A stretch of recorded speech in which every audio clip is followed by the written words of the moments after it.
Indie pop. Indie pop is part of the wider genre of alternative rock music, which originated in the UK in the mid-1980s. The inspiration for indie pop came from the relatively new genre of punk's DIY, ethnic and related ideologies. The difference between indie pop and indie rock is that indie pop is more melodic, less aggressive, and relatively angst-free. In technical terms, indie pop can be defined as structurally simple melodies. It follows typical pop patterns with a slight difference added to give the song an indie element. Some examples of indie pop artists include Ed Sheeran, Ben Hart, and Kate Nash. When we look at the general audience's version of the indie pop genre, it seems that females represent the greatest percentage population, with 74% of the overall audience being female. However, we found one exception amongst our collective research. Lana Del Rey has a male following, with 7 out of 12 listeners being male, that being 56.4% for general audience, being of the 18 to 24 male age range. We have collectively came to the decision that while this could be solely because of her music and there being appeal in her sound for a male audience, we all agree that it's probably mostly down to her style and look, i.e. her attractiveness. When we take into account that our final artist is going to be a male, this figure showing the exception isn't necessarily relevant, as we will be using an artist like Ed Sheeran or Ben Hart, whose majority audience is female and between the age of 18 to 30. We think it is just worthwhile noting that this idea of the audience being solely female is a generalisation. However, it is not the rule, and therefore it is worthwhile for us to be mindful of a male audience. We used 4 different methods to gain an insight into our audience. There were focus groups, questionnaires, interviews, and case studies. We developed a questionnaire containing 10 questions to get general opinions of the general audience. This included finding out about how they listen to their music, favourite artists, style icons, and a final question regarding what they thought indie pop was. The 2 favourite music genres amongst the sample we questioned were rock and pop. This is useful for us as we can think about these genres and adapt some conventions of these. This means we may be able to research or to reach a wider audience of people. For example, those who wouldn't have considered indie pop as a genre of music they would listen to, but due to some influences taken from the other popular genres, they are now inclined to give indie pop a chance. From the questionnaires, we discovered that 90% of the 10 people we asked didn't know what indie pop was. This is a useful figure as we can now see that due to this lack of knowledge of this genre amongst the general public, it is more flexible and adaptable for us than, for example, a mainstream genre such as pop. We chose 2 fellow pupils as a case study. We felt these students both fit well into the image which we could identify with the indie pop genre. Our first Katie was based around Katie Morgan, an 18-year-old student. As one can see from the pictures provided and from general, she has an alternative style in music, both in music and in clothes. She also participates actively in the local music industry here in Belfast, working with Volume Control, a youth music production and marketing company based in the OES Centre. In general conversation with her and observation of her on social networking sites like Facebook and Twitter, we have been able to determine how she listens and interacts with artists, using Twitter to predominantly connect with favourite artists. She also posts videos and comments on music she likes on Facebook, thus sharing her ideas and opinions in this way. When we look at her styling, we can see a lot of different well-known brands known for their alternative style. Such brands include Vans and Urban Outfitters. However, there is also evidence that she likes to wear some of her own creations, such as tie-dyed garments. Susan, who is 17, is again extremely similar to Katie. However, she makes it more public to her listening habits. She seems to enjoy attending live concerts and gigs, thus proving that it is not all about the intellect for this genre. She too is the same styling, wearing odd matched clothes and well-known brands, thus creating her own identity.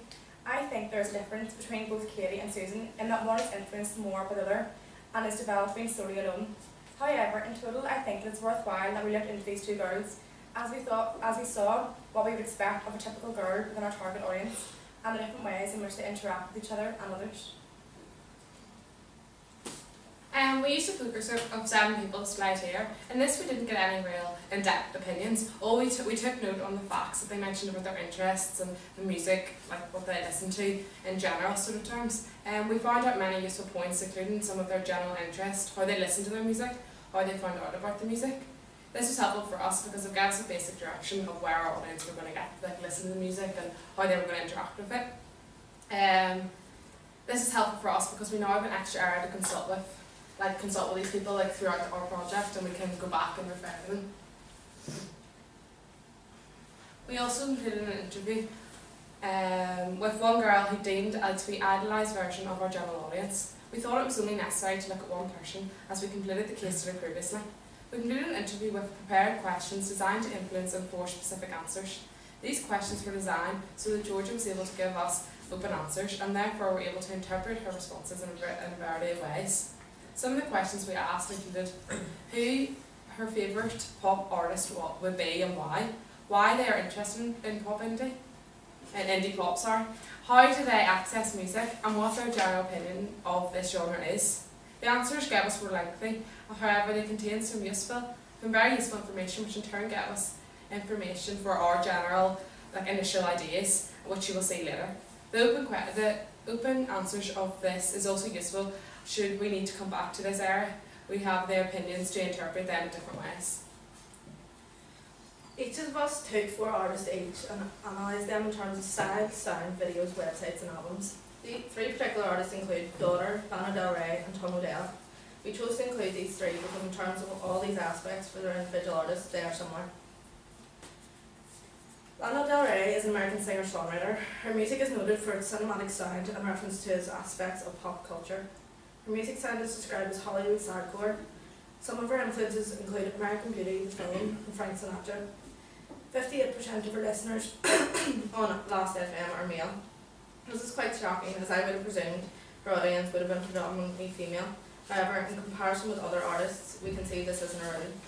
This is a useful figure, however, as we can recognise, there is a male following present. When we take into consideration her album's website and style, there seems to be a predominant pattern. Colour scheme for all these aspects seems to be neutral and natural, with a variety of creams, browns, silvers and whites. The textile implemented in her shape and albums, again, is a clear, plain style using the same colours. This is useful, as you'll see, this style is implemented across the board for many artists within this genre. In terms of her general style, she seems to opt for some strange, sometimes over-the-top fashion. She also, however, seems to have a vintage style about her, and that is something we should keep in mind. Daughter was originally a solo artist and then decided that it would be more effective if she became a trio to have a backup so she's the same band everywhere she travels. Her fame originated from adverts, basically. That's where I first personally discovered her, in an advert for Skins, where before she was unsigned, she just released songs and then companies discovered her with other adverts. She originally released 3 EPs and then albums, thinking it's the more effective way than going straight into an album that perhaps wouldn't have been that well known. Her first album was If You Leave Me, and her style she describes as retro. She thinks she can identify more with her audience this way, as it isn't over the top, and perhaps more like a pop way, like many pop artists tend to be. Tom Odell. Tom Odell again is a British singer-songwriter. He is currently signed to Lily Allen's record label In the Name Of. He is named one of the top. He has his name on one of the top influences as Elton John. His influence, as stated by him, is his inability to sustain a relationship with somebody for longer than 6 months. His style is extremely casual, opting often for jeans and casual shirts. However, it can be considered quite preppy, also if you can see from the images, like his jacket and his boots. In terms of his website and albums, he aims for plain style, natural colours and plain texts. I don't think there's much to comment that can be made here, as he hasn't been made previously exempt that we'll be using to influence the styling for our final product. Okay, so this is just some codes and conventions of some of the websites we looked at. This seems to be the general consensus over most websites. They're all come across with quite a simplistic style. As I said, well, Lana Del Rey, they're all very nude colours, very natural colours. They also use multiple platforms for marketing and advertising. All websites include Facebook and Twitter, and sometimes Google+, which seems to be a new upcoming social networking site on the internet. In the same way, we noticed some similarities amongst the albums of the different artists, which included similar font style and text, minimalistic style, and close to medium shots using covers, giving a personal touch. Similar to both albums and websites, music videos also have some similarities, including narrative style, filter applied, symbolic images, and lack of artist presence. We watch various music videos of our indie genre and come to the conclusion of the following codes and conventions. The narrative style, the majority of videos featured mainly a story where the artist wasn't usually present. Like, it usually showed a wee bit of the narrative story going on, and then it had clips going back to, you know, a little bit of the artist performing.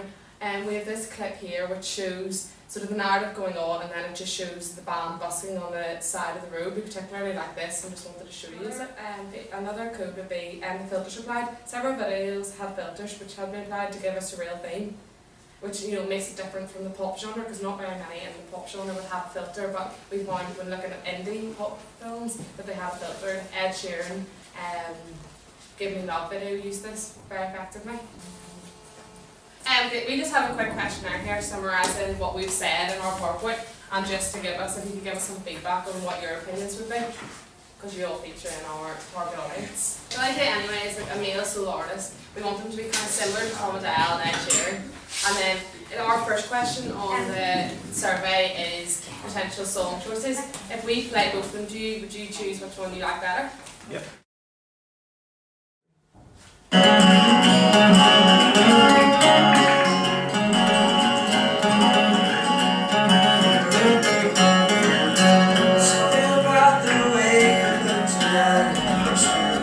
My eye, now don't be shy. Now sit a little closer to me. Give me some of your company.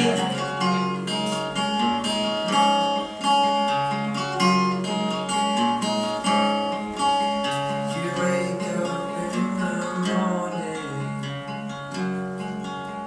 brush through your long hair for the day. I shiver without warning. Don't know what to say.